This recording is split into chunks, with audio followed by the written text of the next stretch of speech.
Hello, my name is Brent Miller and I am a master plumber, and today we're here to talk about how to replace a overflow tube in a toilet.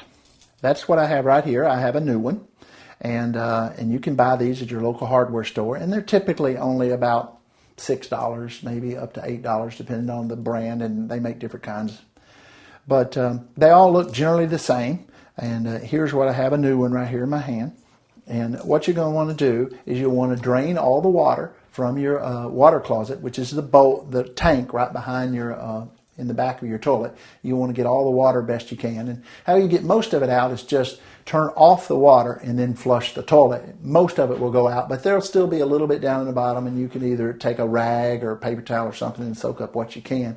That way you get the minimum spillage on the water on the floor, because what's going to happen is you're going to have to remove the toilet to get that job done. And how you remove the toilet is, once you get all the water out, you'll need a flat-bladed screwdriver coming in from the top, and then underneath you'll use a 7/16" open-ended wrench or ratchet, whatever you prefer.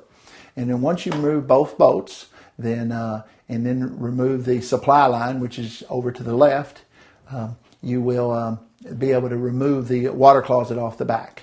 And then once you have the water closet off, you will be able to see this nut on the bottom, and you'll be looking at it kind of from this angle right here. You would want to remove that nut. It's generally pretty easy to do. And then you'll do that, and you'll pull it out, and then you'll put the new one back in, and then you'll put this right here, and you'll screw this back on top, just like that. And after you do this, you have to remove this old one, and this will go over top of it. And this is the seal that seals between the water closet and the actual bowl portion of the toilet. And then you'll get that on top. You'll just simply, after that's in place, you'll simply just reattach this chain to the handle, which is pulled up in order to flush the toilet, and it's automatically, the weight pushes it back down when the water's gone. And then you should have eliminated your overflow. And the overflow tube comes in from right here, and this is where the water it goes down through here, actually enters the bowl area of your toilet.